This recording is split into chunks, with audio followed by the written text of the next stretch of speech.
So, afternoon, everybody. Thank you ever so much for joining us. My name's Harriet Lever. I'm one of the inspectors with His Majesty's Inspector of Prisons, and I'll let Sophie introduce herself. Thanks, Harriet. Yeah, I'm Sophie Riley, and I'm head of the Research, Data and Thematics team at HMI Prisons. So thanks for joining us this afternoon. We're going to do a brief presentation on Empowered by Inspection. So what we're going to tell you about, we're going to give you an overview of our methodologies and processes, our rationale for moving from recommendations to concerns, how we encourage you guys to look at the same data as us to monitor performance, an overview of the survey and how prisons can benefit from it, and then we'll have hopefully plenty of time for any questions at the end. So just a brief overview of who we are. We're an independent inspectorate who report on the treatment of detainees and conditions in prisons, young offender institutions, secure training centres, court custody suites and places of immigration detention. So our purpose is to make sure detention is humane, safe, respectful and helps to prepare people for release ahead of their return to the community. So we're also invited to inspect military detention facilities and some facilities overseas. We publish our reports outlining our inspection findings so that our process is transparent and it helps to hold the government to account. Our work constitutes an important part of OPCAT. I'm not going to go over what that stands for, it's written down because it's a very long name, to make sure that we've got regular independent inspections of places of custody. Our expectations are the documents that use the criteria that we use to inspect prisons, and they can all be found on our website. So inspections, where and when. So our aim is that every prison will be inspected between 2 and 5 years. The frequency can depend on the type of prison. So for example, reception prisons will be inspected more than a category D prison due to the risk that they deal with. So our schedule is developed by Sophie alongside our Chief Inspector and Deputy Chief Inspector and team leaders. They look at the locations of the prison, where needs to be inspected next, takes into account intelligence we might have received, looks at time of year, that sort of thing. So we've just confirmed our 26-27 schedule, so we'll know where we're going to be for the next April to March. However, as part of that, we do keep some risk slots back. So these are slots that haven't yet been allocated to a prison, and when we receive intelligence or if the picture changes, we can be flexible to where we might need to go and inspect. So it just allows us to be a bit more adaptive. So what we look at our 4 healthy prisons tests, 4 healthy prisons areas, safety, respect, purposeful activity and preparation for release. PA is scored alongside our Ofsted colleagues, and our expectations, as I've said, are available on our website that go exactly what we look at for each of these areas. So who does the inspecting? On week 1, our coordinating inspector, so myself or one of my colleagues, will ring the governor and give them the lovely news that we are going to be attending the prison with our researchers and announcing the inspection. Sophie will go over what the researchers do in the survey, a bit more detail, so I won't go over that too much. But these 1 or 2 days in week 1 really give us the chance to sort of lay some of the groundwork, do some of the admin, and gather our initial thoughts about the prison. So this is the point where the liaison officer is appointed and we start to gather our evidence. Week 2, then we have the team of core inspectors arrive. So that those are the inspectors that will look at those 4 healthy prisons areas. The team leader will also arrive, health inspectors, including CQC colleagues and pharmaceutical colleagues, Ofsted or Eston if you're in Wales, and then the chief or deputy chief inspector will attend on the Thursday. And we are normally only there for 4 days actually on site. I've not ever known it go to 5 days. Theoretically, we could be there, but I've not known it happen. So evidence gathering, we've got quite a wide range of evidence that we look at when we are inspecting. I'm not going to go over each individual one of those there, but you can see some of what we look at. So we look at a wide range of systems, access to which you guys will probably have as well. So things such as the Performance Hub, DPS, Oasis, Safety Diagnostic Tool, we look at all of those different data sources. And we start to look at some of those before week one to gather some idea of what's going on in the prison, what the main issues and risks are. So we don't use any one data source or evidence in isolation. Everything is supported by what we see or hear or discover from other sources. So as it says there on that slide, triangulation is key. We're never just going to take one prisoner's word for what's going on in the prison. We're going to triangulate it and make sure that we've got multiple sources of evidence to build our findings. Photos are taken throughout week. Oh, sorry, Sophie. So photos are taken throughout week 1 and 2.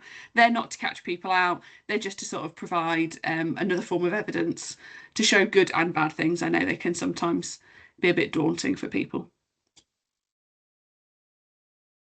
So that's the evidence that we start to look at in week 1. So part of the evidence we look at is the self-assessment report. So I just wanted to give a bit of an overview of what makes a good self-assessment report, as I know that is something that we get asked a lot. So the best ones we've seen offer a candid, accurate and realistic assessment. Those that are less effective are a bit more rose-tinted glasses, a bit more overly optimistic and aren't looking at the reality of what the outcomes are for prisoners in your care. So the best SARs that we see are produced collaboratively. So the stakeholders and partner agencies have got their voice in there. And that's really crucial when we're looking at our leadership judgments. If we can see that people have had the chance to have their input, it shows that everyone's working together really well and those partnership relationships are working well. So those that are the best SARs are succinct with clear analysis and focused on the most important issues. Some of the myths I hear around SARs are that the word count doesn't matter. Put in everything, put in as many graphs and things as possible. But actually, it's really important to be intentional with what you're putting in and the graphs and the data that you're showing us. I think that's a bit of a brief overview of that. So judgments, what are they? How do we make them, etc. These are our findings. So throughout the week 1 and week 2, we'll be using the evidence that you provide and that we've got from our different sources to come up with our judgments. These form the basis of our debriefs and our reports that we publish. So, for example, some, such as rates of assaults or MDT, might be quite quick to come to that. Those judgments, for example, what constitutes a high MDT rate is probably quite clear cut, and some are a lot more nuanced and will take us a lot longer to get to. We will present our judgments to you throughout the week when we're giving feedback. So the team leaders will feed back to the governors and individual inspectors will feed back to their relevant heads of function. So that is an opportunity for us to explain what we have found and our judgments so far. But that's also an opportunity for prisons to push back if they don't agree with anything. And it's an opportunity for people to say, here's some more evidence and why we don't think you've got it quite right. So we have deliberation meetings on the Thursday of inspection, and this is where we go through each of the Healthy Prisons tests and present our individual judgments for those areas. The Chief Inspector or Deputy Chief Inspector will then test our judgments to make sure they're sound and evidence-based. And we have to provide that evidence for how we've come to that judgment. It makes sure that what we're saying really is accurate. We will then score each of the Healthy Prisons areas individually. The 4 scores we can give it are 1, which is poor, 2, not sufficiently good, 3, reasonably good, and 4, good. Before I joined the inspectorate, I did think it might be a little bit finger in the air for when some of those scores are come to. It is but more of an art than a science, but on our website it will have the breakdown for exactly what those scores mean. And I would really encourage people to look at those because it is quite clear cut for how we come to the scores. We really do base them on outcomes for prisoners. So we will take into account what the work that has obviously gone on over the last time, since the last inspection, and we will look at the plans moving forward, but it really is based on the outcomes for prisoners at the time. We do always get the comment of, if you came in 3 months' time, things would be different. but unfortunately we have to score and come up with our judgments based on what we're seeing at the time. Just a little bit on urgent notifications. Unfortunately, this is something that we will issue if we're really concerned about a prison. Our Chief Inspector will write to the Secretary of State, who then has 28 calendar days to say how they're going to support a prison. This isn't a decision we take lightly to issue an urgent notification.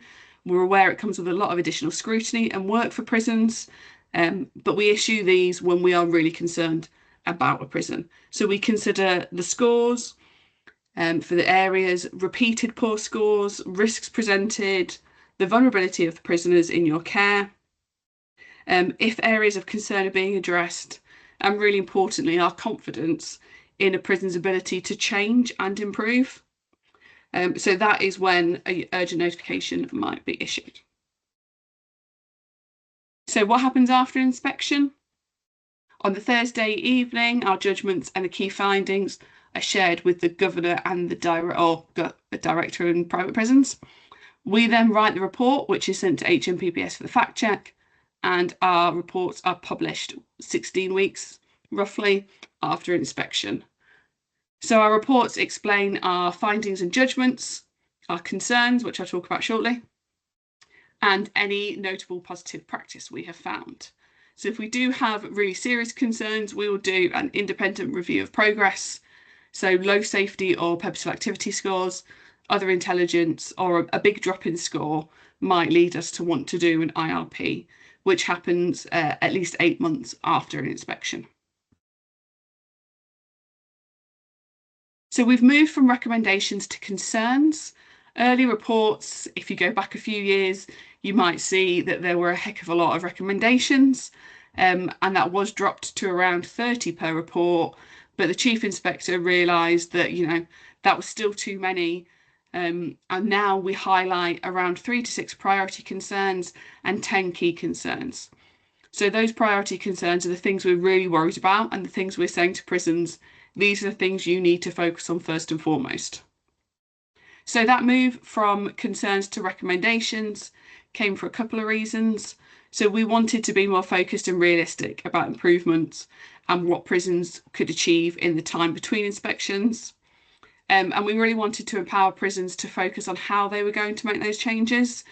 Prisons know best for how they want to implement that change. So it gives a bit more autonomy rather than us saying this is how you should do it. We're raising the issue of we are concerned about levels of self-harm, for example, and then it's for the prison to understand and to see the best way to make that change in that establishment. So what we expect from prisons after an inspection, we really expect you to concentrate on the concerns that we've raised. They are priority concerns for a reason and key concerns for a reason. So those are the things that we've come to that are the biggest issues facing your establishments. Consider what the survey tells you. Sophie will go over that in a minute, but it is an excellent resource and I would highly encourage anybody to be using that information that we give you. But if there is something else you need to explore from the survey, maybe consider consulting prisoners and staff further on some specific areas. Your action plans should be clear with clear owners, deadlines, and should be monitored. Don't try and fix everything at once. Try and do it in a timely manner. Make it achievable for yourselves. And what's really crucial, I think, is our expectations should be business as usual for people. If you're doing this as your day in, day out, then you're not going to have to panic and worry when we turn up. Our visits won't be a worry for you. There won't be a surprise. If you're ready for us, as it's business as usual, it should be a breeze, hopefully. So I've just put these in here, a couple of tips for what makes a really successful inspection. Make sure you've got the right person as a liaison officer. So the things that I personally find really helpful in a liaison officer, someone who is really organised, someone who's proactive, someone who's got a bit of pull with people, not necessarily rank-wise, but just someone that can give people a bit of a kick if they need to get the information back to us. Get the evidence over to us as soon as possible. The more time we've got to read everything, the better for us, which also then makes the inspection just go smoothly. If we've got information coming to us in dribs and drabs and we've got to read it in week 2, then it just makes everything a bit more difficult. It's really important to be honest, both in the SAR and in person to us. As I say to leaders when we do inspections, it's always more concerning to me if I'm telling people something they don't know or if I'm saying something that they're not already aware of. So it's just really important to be honest to us and with yourselves, I would say. Tell us if you think we've got it wrong. Please push back if throughout the week we're giving feedback and you think that isn't something that's quite right. We are open to change and we will change our judgments when extra evidence is provided. And I think probably the most important point is really show us the good stuff that's going on. There's some fantastic work that's happening in prisons at the moment, and it's really important for us to know that, to be able to share it more widely. So we want to see all the good that's going on. I know inspections can be extremely stressful and can sometimes feel like a negative experience, but we don't want it to. So please show us everything positive that you're doing. And I think I'm handing over to Sophie now. Yes, thanks, Harriet. So I'm just going to touch on a bit more detail about some of the areas of evidence that Harriet has already touched on, and my ones are all the sort of the numbery ones, the data ones. So as Harriet has already mentioned, we have access to pretty much anything that HMPPS has access to. So the HMPPS Performance Hub is a really good source of information to understand where to look further. You've got the digital services and NOMIS. We've got various safety diagnostic toolkits, use of force dashboards, analytical platforms, YJAF data, all that kind of stuff. So we look at a variety of data sources. There'll also be data that you've got access to that we can't access centrally. So we might ask you to provide your own data to us as part of the inspection. But essentially we use the data, the performance data, to start investigating where we might need to look at in more depth on an inspection. So these data sources really help guide our inspections, but they also can feed into the findings as well and into our judgments. When it comes to the HMP Performance Hub, we do have some data reports that are set up for us, but that you can all access. So if you want to see roughly where our inspectors use as a bit of a starting point for looking at performance data against each of our HPA areas, this is a really good place to go. So that's the dashboards, that's the heat maps, and the data tables. But yeah, if you want to understand where we start our investigations, that's a really good place to look, and you can start to see where the areas that we might pick up on and look into in more detail when we come to inspect you. So the prisoner surveys, this is a really important source of evidence for us, because this is our opportunity to give individual prisoners their voice and to listen to what's important to prisoners, where they think the prison works well and where the challenges are for them. There's no other source like it really, unless you do your own surveys. So this is something that we do completely ourselves, and it's really, really valuable information for us. So our surveys are paper questionnaires. They're quite long. We have over 100 questions in them.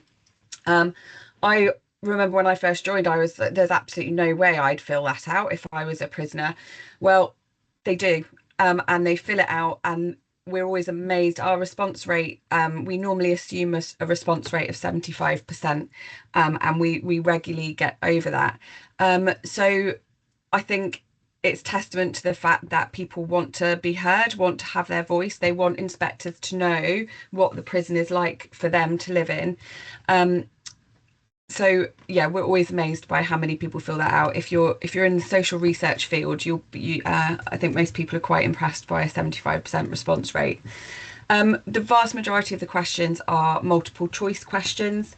They ask the prisoner about their experiences and perceptions of their treatment and conditions in that prison, and takes them right from the first, when they first arrived in the prison, through their entire prison journey, right through to preparation for release.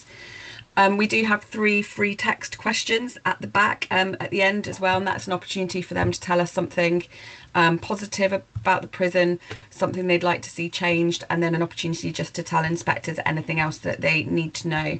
And we conduct thematic analysis of all of those questions to pull out the key themes for inspectors.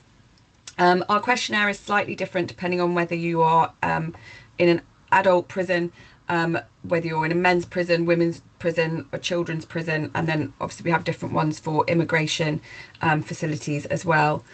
And then when we do our analysis, we do a lot of comparisons with the survey results. So we will compare survey results in the prison that we're inspecting versus other similar prisons.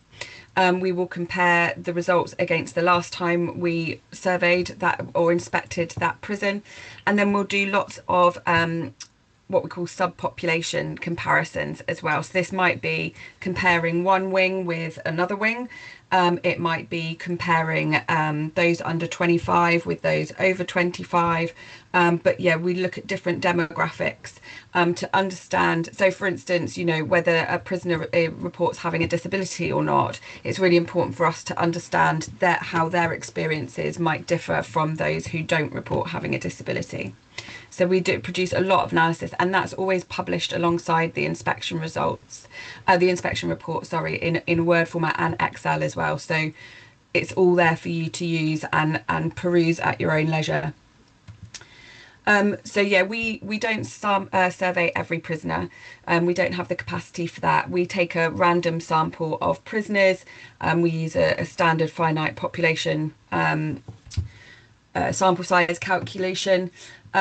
Like I said, we assume 75% response rate as part of that, but we do accept that we only assume a 65% response rate for open prisons because they tend to just be harder to find and they're out at work and good things like that, but it means they're less likely to, and they've got more going on and they don't always want to do a survey. We use a 95% confidence level and assume a 7% margin of error. So what that roughly means, if you've got a population of around 700 prisoners, our sample size tends to be about just over 200 prisoners will be in our sample. And then we literally get a NOMIS list of who was unlocked that morning, and we take every nth prisoner depending on how many we need to sample. Where someone's not available because they've gone to court for the day or they've been transferred to a different prison since the NOMIS list, we will resample them, but it's completely voluntary, it's completely confidential.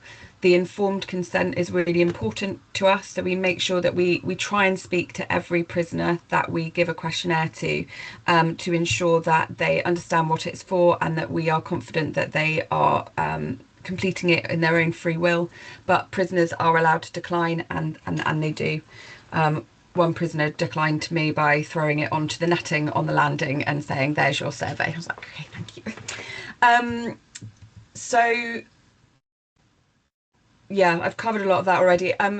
What's the other thing that's really important to us is that we ensure that every prisoner who has been randomly selected to complete our survey has the opportunity to complete it. So that means we find them and we make sure that they've physically got the survey. It means if they need any help or support in completing the survey because maybe they can't read or write, or we've had times where someone's glasses are broken and they can't see that day, we will sit with them and give them the opportunity to complete it with us, with our help, without an officer present and in private. We have the questionnaire translated into 14 different languages. So if anyone speaks one of those languages and not English, then we provide that to them and then we get it translated back afterwards. And we also, researchers are just very present on the wings while the survey is taking place, and so we regularly have prisoners approach us wanting to tell us stuff, whether they're in our sample or not, and we will always make a note of those and pass those on to inspectors as well. We provide a cover sheet with it. So like I said, we do try and talk to every prisoner, but that's not always possible. So we provide a cover sheet that tells them what the survey is about, and it also includes information about where they can get, where their data will be stored, how it will be used, and where they can go to for further help if they need it. We tend to hand out generally over lunchtime, and then we will go back and we will do various sweeps to collect it all in, and we try and get it all collected in one day where possible. So, like I said, we do lots of statistically significant comparisons between different groups of prisoners, and that's all available in the Excel, and I would encourage you to look at those. You know, you can clearly look down. You can see when you open up the Excel file, if there's a lot of blue, then that's quite negative results. If there's a lot of green, then that's quite positive results. So do use that to understand the areas where your prisoners are telling you things are good or bad, and where there are differences between groups that you would not want to see differences between. If you're really interested, or you're doing a particular project, we'd really encourage you. We've got over 25 years of survey data available on the UK Data Archive.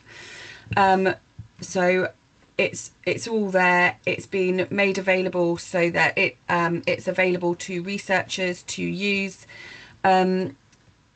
It's a very valuable resource. We've got a lot of academics using it and doing some really good work with it. So it's all there if you need it. If you've got any questions about that data or you're struggling to access it, then please do email us. That will come through to my team.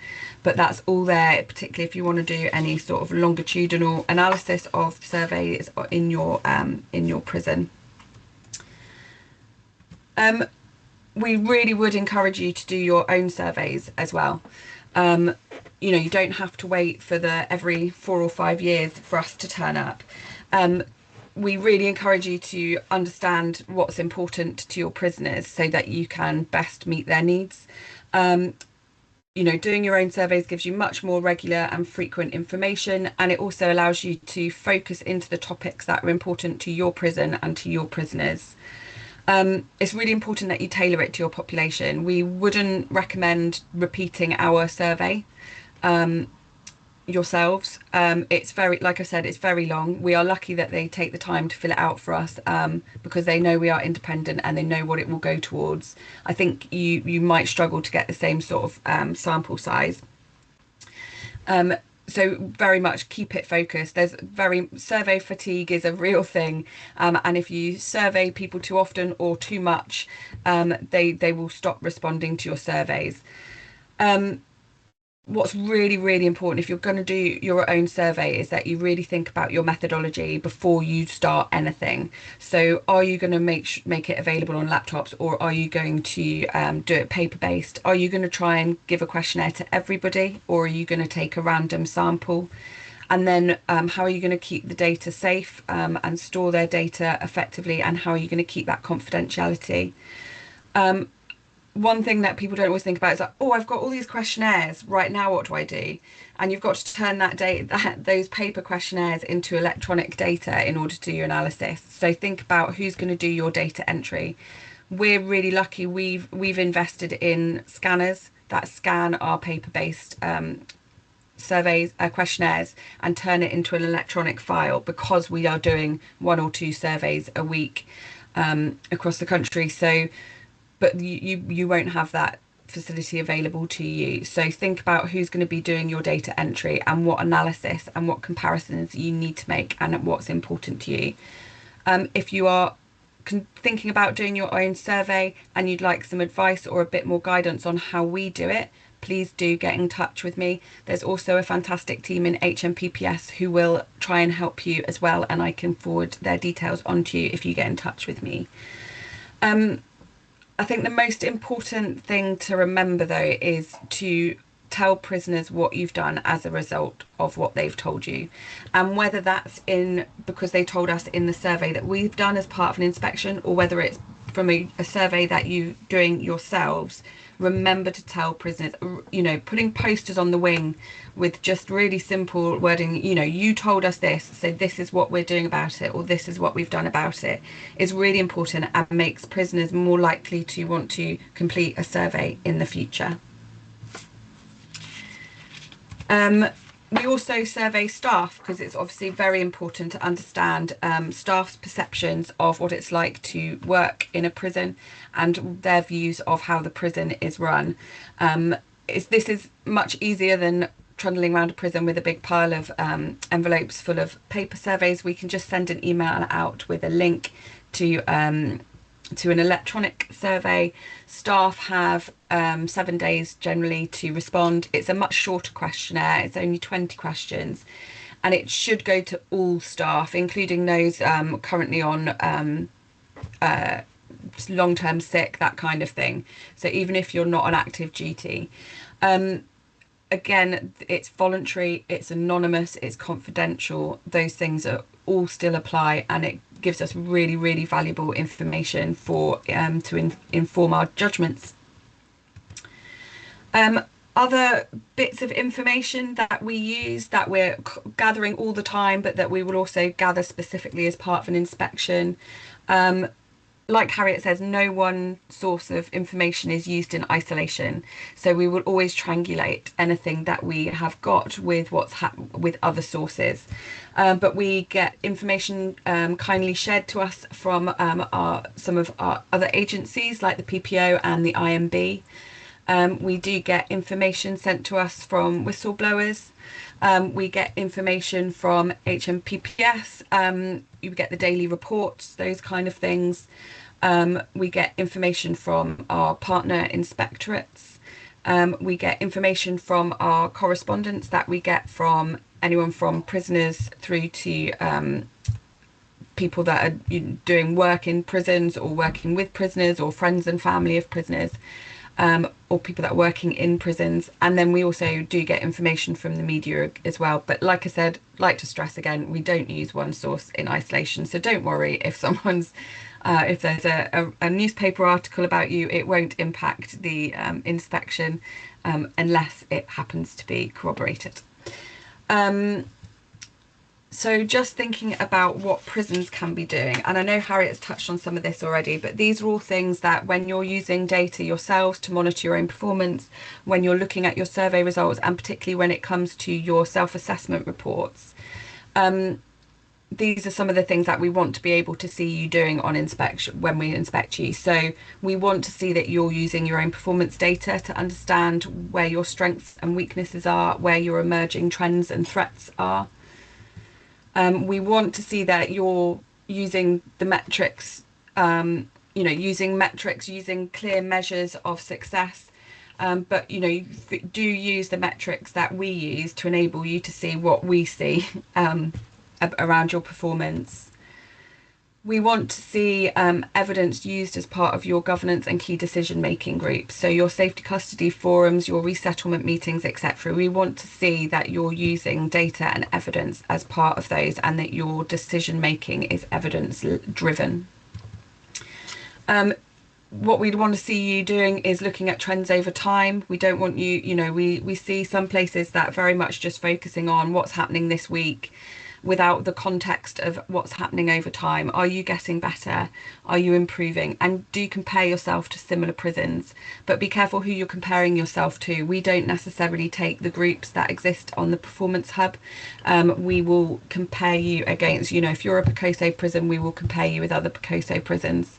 But also think about, we know there's, you might be a Cat B prison, but you might have quite a lot of Cat C prisoners in your prison. So think about the mix of category prisoners that you have as well. Like I've touched on already, we want to see that you know who your prisoners are and what matters to them. And again, with your staff, know who your staff are and the risks. The really important thing to remember is, I know I'm talking a lot about wanting to see you using data, but what's really important to us is that you realise that that data is individual people, and they're not just numbers. This is people, whether that's your staff or your prisoners. It's really important to consider the context. So, like I said, don't look at data in isolation. Also look at where your gaps in data are and what your data doesn't tell you, but use the data as the starting point to investigate things further. And then again, Harriet's touched on this, but it's absolutely worth reiterating. Turn all of this into clear, appropriate action plans, which you revisit and monitor and consider progress. And make sure you've got clear, you know what good looks like, you know what success looks like, and you've got measures for that so that you know when you've achieved what you plan to achieve. Again, with the SAR, you know, be honest and accurate, visualize your data, understand your prisoners, like I said, and understand that they are individual people. We want to see appropriate action plans. We want to see you consult and listen to your prisoners, and that doesn't always have to be through a survey. You can conduct, you know, focus groups or consultation groups, or give prisoners a way of having their say and sharing with you what they think. Have clear, measurable targets, and we want to see collaboration. We want to see different parts of the prison working together to achieve common goals.